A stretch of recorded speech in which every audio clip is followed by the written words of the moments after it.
Assalamualaikum warahmatullahi wabarakatuh. Perkenalkan, nama saya Andi Faizal Yunus dari jurusan Psikologi Pendidikan dan Bimbingan, Prodi Bimbingan dan Konseling, Fakultas Ilmu Pendidikan Universitas Negeri Makassar.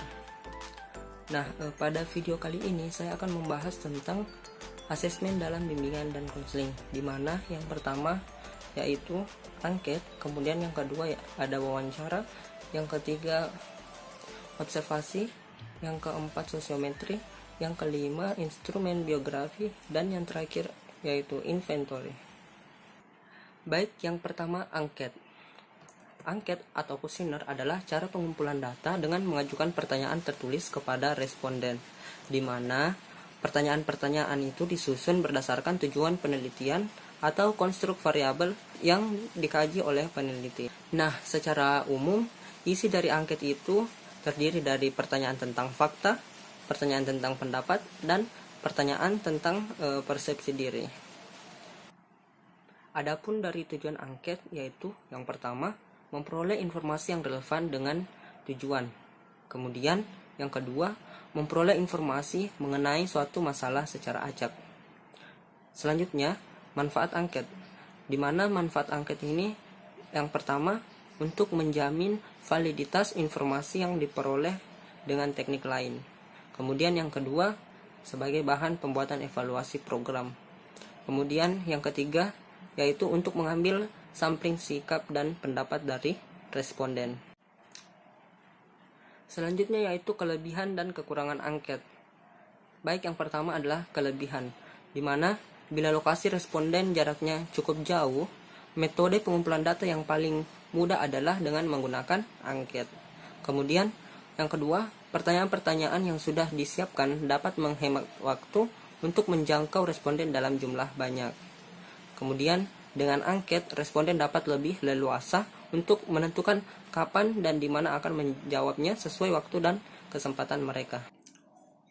Selanjutnya kita beralih ke materi kedua yaitu wawancara, di mana seperti yang kita ketahui bahwa wawancara adalah tatap muka antar dua orang untuk menggali sebuah informasi di mana ada narasumber dan ada pewawancara.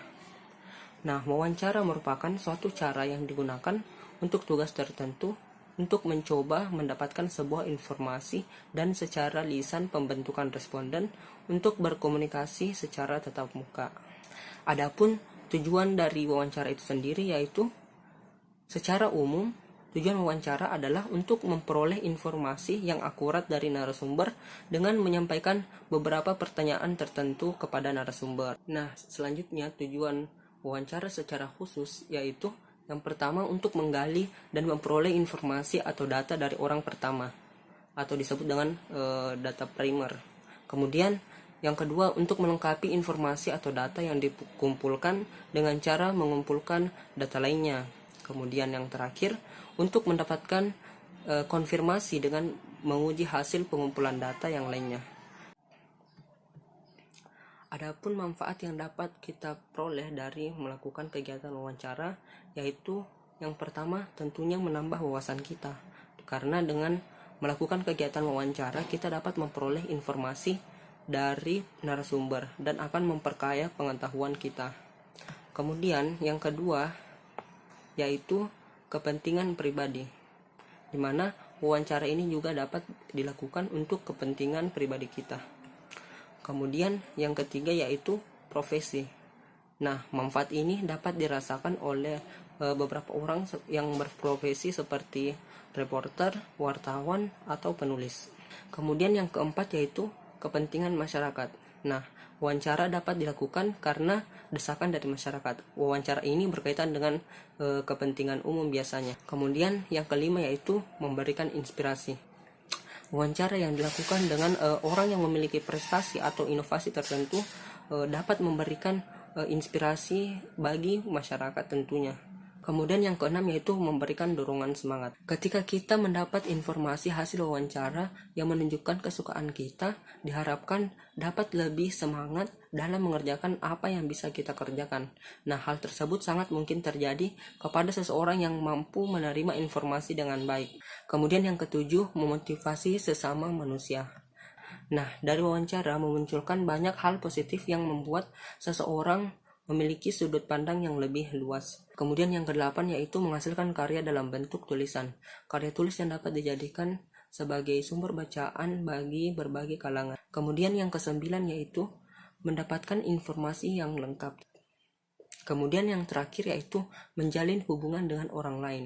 Nah, di mana saat kita melakukan wawancara tentu terjadi hubungan sosial antara narasumber dengan pewawancara. Adapun kelebihan dan kekurangan wawancara. Yang pertama kelebihan, di mana yang pertama yaitu memperoleh respon yang tinggi dari informan. Nah, jika dibandingkan dengan kuesioner yang mungkin untuk tidak dikembalikan kepada peneliti. Kemudian yang kedua, dapat memperjelas maksud pertanyaan karena langsung berhadapan dengan informan. Kemudian yang ketiga, dapat sekaligus melakukan observasi terhadap hal-hal yang dibutuhkan. Kemudian yang keempat, bersifat fleksibel karena dapat mengulang pertanyaan untuk membuktikan jawaban. Kemudian yang kelima, dapat menggali informasi yang bersifat non-verbal. Kemudian yang keenam, dapat menyampaikan pertanyaan secara spontanitas. Kemudian yang ketujuh, dapat dipastikan untuk mendapatkan jawaban. Kemudian yang kedelapan, dapat menyampaikan berbagai bentuk pertanyaan. Kemudian yang terakhir, mempermudah informan dalam memahami pertanyaan yang kompleks. Adapun kelemahan dari teknik wawancara dibandingkan dengan teknik dalam pengumpulan data yang lain, yaitu yang pertama, memerlukan banyak waktu dan biaya. Kemudian yang kedua, faktor subjektivitas penelitian dalam menangkap makna dalam wawancara. Kemudian yang ketiga, dalam kondisi tertentu dapat membuat rasa tidak nyaman bagi informan atau bagi orang yang diwawancarai. Kemudian yang keempat, tidak terdapat standarisasi pada model pertanyaan. Kemudian yang terakhir, sulit menemukan informan yang bersedia diwawancarai. Baiklah, itulah tadi pemaparan mengenai wawancara. Nah, selanjutnya kita beralih ke materi ketiga, yaitu observasi. Observasi adalah proses sistematis dalam merekam pola perilaku manusia, objek, dan kejadian-kejadian tanpa menggunakan pertanyaan dan berkomunikasi dengan subjek. Proses tersebut mengubah fakta menjadi data. Istilah observasi diarahkan pada kegiatan memperhatikan secara akurat, mencatat fenomena yang muncul, dan mempertimbangkan hubungan antar aspek dalam fenomena tersebut.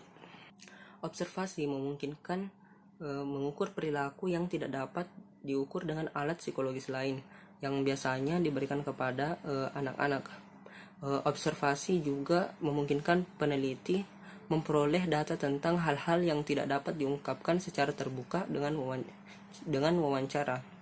Nah, observasi merupakan salah satu metode yang paling dasar dan paling tua karena dalam setiap aktivitas psikologi ada kegiatan observasi. Adapun tujuan dari observasi yaitu observasi bertujuan untuk mendeskripsikan setting yang dipelajari, aktivitas-aktivitas yang berlangsung, orang-orang yang terlibat dalam aktivitas tersebut, dan makna kejadian yang dilihat dari perspektif yang terlibat dalam kejadian yang diamati. Kemudian, adapun fungsi dari observasi sendiri yaitu yang pertama, berfungsi untuk menggambarkan perilaku manusia. Kemudian yang kedua yaitu verifikasi tentang perilaku yang dilaporkan. Kemudian yang ketiga, menggambarkan perbedaan atau kesenjangan antara perilaku dalam situasi testing dan situasi lain, konsistensi, inkonsistensi perilaku. Kemudian yang keempat yaitu memberikan gambaran tentang perilaku yang tidak dapat diungkap oleh alat lain. Kemudian yang kelima yaitu laporan sistematis. Adapun manfaat dari observasi adalah peneliti dapat lebih memahami suatu kejadian yang diteliti lebih baik dan lebih dalam. Kadang peneliti juga menemukan hal-hal baru dalam penelitiannya. Dan kadang peneliti tidak hanya membuktikan hal-hal yang sudah diperkirakan. Hasil penelitian dari observasi biasanya deskriptif sehingga membuat peneliti menjadi lebih objektif dan terbuka terhadap permasalahan yang diteliti. Selanjutnya, kelebihan dan kekurangan dari observasi. Kelebihan teknik observasi terletak pada kemudahan mengakses setting. Metode observasi tidak mencolok atau tersamar dan tidak menuntut interaksi langsung dengan partisipan. Kelebihan lain dari metode observasi terletak dari keserentakannya dengan metode lain seperti wawancara. Pengamat memiliki kebebasan dalam menggali informasi atau permasalahan dan pertanyaan dan pengetahuan dari subjek amatan. Adapun kelemahan dari metode observasi lebih mengarah pada persoalan validitasnya, karena bisa jadi peneliti ketika melakukan observasi hanya mendasarkan pada persepsi atau kesan sendiri. Kondisi ini cenderung melahirkan bias pengamat dan sumber kesalahan dibandingkan dengan interpretasi subjektif tanpa dilengkapi dengan kutipan atau sumber. Kemudian yang kedua yaitu berkaitan dengan reliabilitas atau keandalan data dan informasi dari subjek yang diamati. Kemudian kelemahan yang ketiga yaitu masalah subjektivitas dan terlalu bersandar pada artikulasi perorangan. Kemudian yang terakhir yaitu apabila observasi dilakukan pada bidang cakupan yang luas, mengakibatkan generalisasi menjadi tidak tepat dan tidak objektif. Itulah tadi penjelasan tentang materi observasi. Selanjutnya kita beralih ke materi keempat, yaitu materi mengenai sosiometri. Nah, sosiometri merupakan metode pengumpulan data tentang pola struktur hubungan antara individu-individu dalam suatu kelompok. Metode ini didasarkan pada pemikiran bahwa kelompok mempunyai struktur yang terdiri dari hubungan-hubungan interpersonal yang kompleks. Yang diselidiki dalam metode sosiometri ini adalah status sosial masing-masing anggota kelompok menurut pandangan pribadi anggota yang lain dalam kelompok. Nah, status sosial itu tercermin dalam diterima atau tidak diterima oleh anggota-anggota kelompok.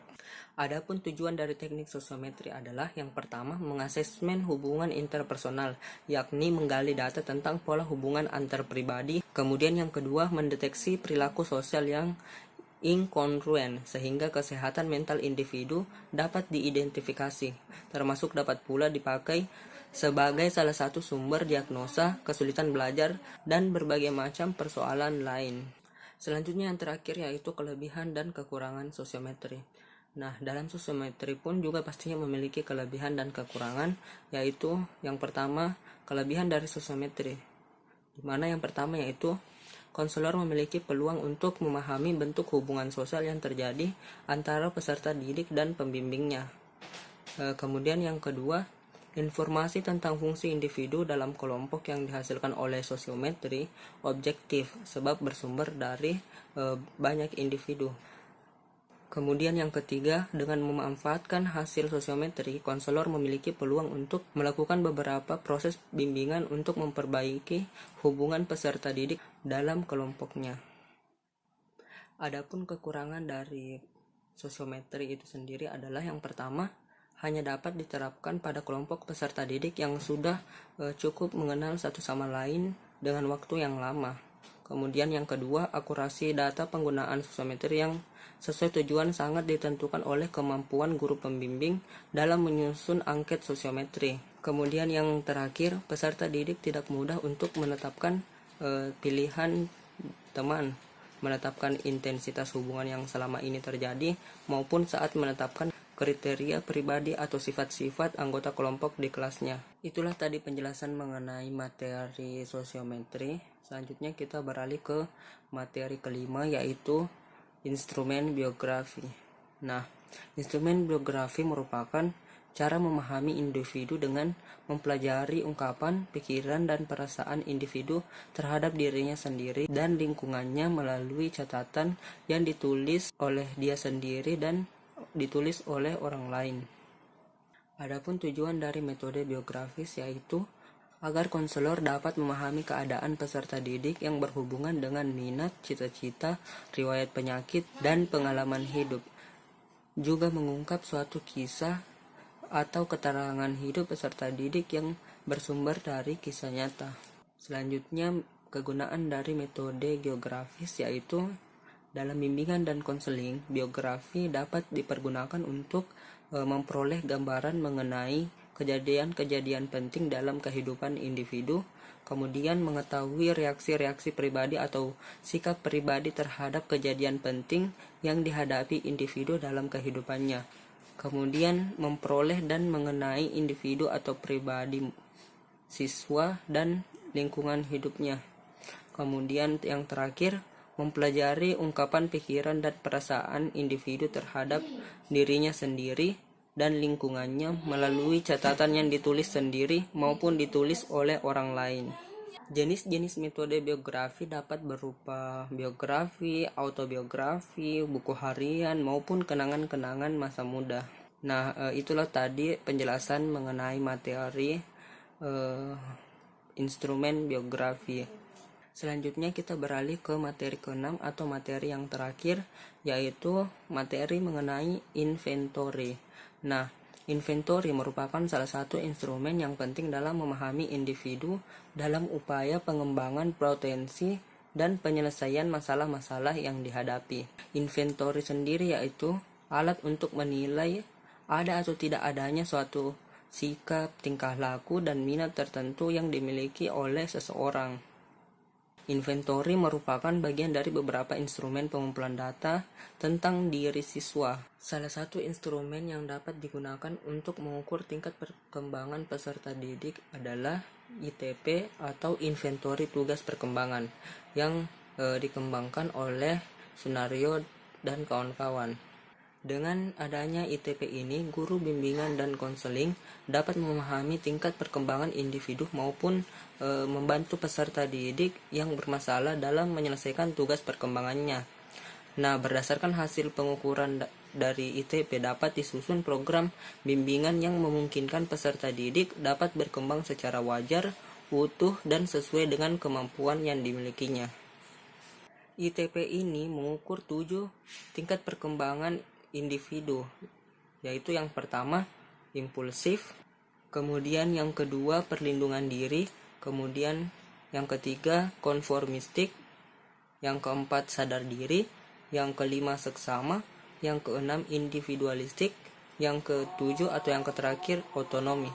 Adapun 11 aspek perkembangan individu yang diungkap melalui ITP mencakup yang pertama landasan hidup religius, kemudian yang kedua landasan perilaku etis, kemudian yang ketiga kematangan emosional, yang keempat kematangan intelektual, yang kelima kesadaran tanggung jawab, yang keenam peran sosial sebagai pria atau wanita, kemudian yang ketujuh penerimaan diri dan pengembangannya, yang kedelapan kemandirian perilaku ekonomi, kemudian yang kesembilan wawasan dan persiapan akhir, kemudian yang ke-10 kematangan hubungan dengan teman sebaya, dan yang terakhir yaitu persiapan diri untuk pernikahan dan hidup berkeluarga. Nah, itulah tadi pembahasan mengenai materi asesmen dalam bimbingan dan konseling. Apabila ada salah kata, kami mengucapkan mohon maaf sebesar-besarnya. Wabillahi taufiq wal hidayah. Wassalamualaikum warahmatullahi wabarakatuh.